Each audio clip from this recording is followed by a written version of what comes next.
Hello everyone, ఈ వీడియోలో మనం ఈనాడు న్యూస్ పేపర్లో 18th May 2024 పడిన ఎడిటోరియల్ సమ్మరీ తెలుసుకుందాం. ఫస్ట్ ఎడిటోరియల్ వచ్చేసి మారుతున్న డ్రాగన్ రణతంత్రం. అయితే చైనా రీసెంట్గా సైన్యాన్ని పునర్వ్యవస్థీకరణ చేస్తుంది.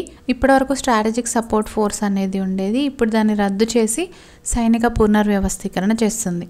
అయితే చైనా ఎందుకు ఈ స్టెప్ తీసుకుంది అని చెప్పి ఇండియా, అమెరికా ఇంకా ఇతర దేశాలు కూడా ఆలోచిస్తున్నాయి. ఎందుకంటే చైనా దక్షిణ చైనా, తూర్పు చైనా సముద్రాల్లో ఇంకా భారత్ సరిహద్దులో కూడా ఉద్రిక్త పరిస్థితులను క్రియేట్ చేస్తుంది. అందుకనే ఇది ఎందుకు సైన్యాన్ని రీస్ట్రక్చర్ చేస్తుంది అని చెప్పి అందరూ ఆలోచిస్తున్నారు. తర్వాత చైనా అంతరిక్ష వైమానిక దళాన్ని సిద్ధం చేసింది. అయితే మన దగ్గర కూడా ఇండియా కూడా ఇదివరకే అంతరిక్ష సైనిక కమాండ్ ఏర్పాటు చేసింది.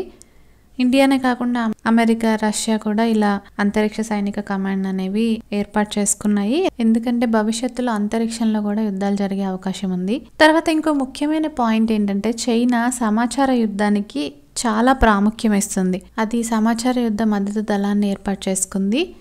సమాచార యుద్ధం అంటే ఏంటంటే శత్రు దేశాన్ని అప్రతిష్ట పాలు చేయడం అన్నమాట. అంటే ఏదో ఒకలాగా ఎనిమీ కంట్రీని డిఫేమ్ చేయడం సమాచారాన్ని ఉపయోగించి. ఆల్రెడీ ఇండియా చైనా నుంచి సమాచార యుద్ధాన్ని ఎదుర్కొంటుంది.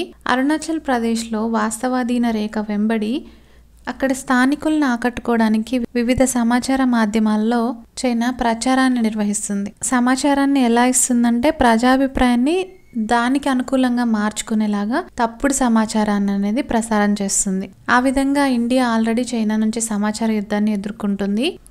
తర్వాత అమెరికా, బ్రిటన్, న్యూజిలాండ్లు ఏమో చైనా నుంచి సైబర్ దాడులను ఎదుర్కొంటున్నాయి. ఇలా భవిష్యత్ యుద్ధాలు భూ, జల, గగన సీమలతో పాటు సైబర్, అంతరిక్ష సమాచార సీమల్లో కూడా ఉంటాయి. కాబట్టి ఇండియా ఇంకా ఇతర దేశాలు కూడా అదే లెవెల్లో ప్రిపేర్ అయి ఉండాలి. ఈ ఎడిటోరియల్ హర్ష కాకడ్ గారు రాశారు. తర్వాతి ఎడిటోరియల్ ఎలక్ట్రానిక్ వ్యర్థాలతో భూ కాలుష్యం. ఇందులో ఎలక్ట్రానిక్ వ్యర్థాలని సరిగా పునర్వినియోగిస్తే భూ కాలుష్యం మరింతగా పెరగకుండా ఉంటుంది. అంతేకాకుండా మరిన్ని వనరుల కోసం భూమిని తవ్వాల్సిన అవసరం తగ్గుతుంది అని చెప్పి రాశారు. ఈ మధ్య కాలంలో ఎలక్ట్రానిక్ వస్తువుల వాడకం అనేది చాలా పెరుగుతుంది కదా. అయితే రీసెంట్గా United nations institute for training and research ఒక నివేదికను రిలీజ్ చేసింది. ఆ నివేదిక ప్రకారం 2022లో దాదాపు 6.2 టన్నుల ఎలక్ట్రానిక్ వ్యర్థాలు అనేవి పోగాయి ప్రపంచవ్యాప్తంగా.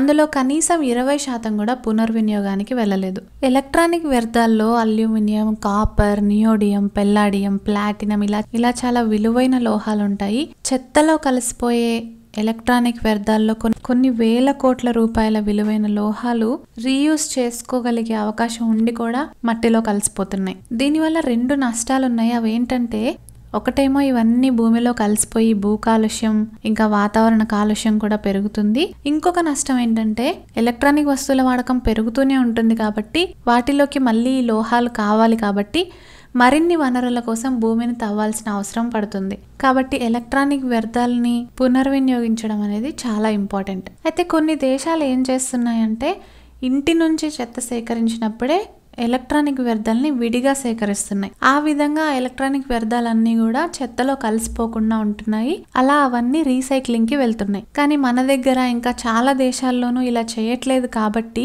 ఈ వ్యర్థాలన్నీ కూడా మామూలు చెత్తలో కలిసిపోతున్నాయి. మామూలు చెత్తలో కలిసిపోయినప్పుడు అందులో నుంచి ఎలక్ట్రానిక్ వ్యర్థాలను సేకరించడం చాలా కష్టతరమైన పని. కాబట్టి ఇంటి నుంచి చెత్త సేకరించినప్పుడే విడిగా ఎలక్ట్రానిక్ వ్యర్థాలను సేకరించే పద్ధతి ఇక్కడ కూడా తీసుకొస్తే బాగుంటుంది అని చెప్పి రాశారు.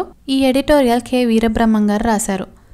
That's it for this video. This is Aparna. Thank you for listening.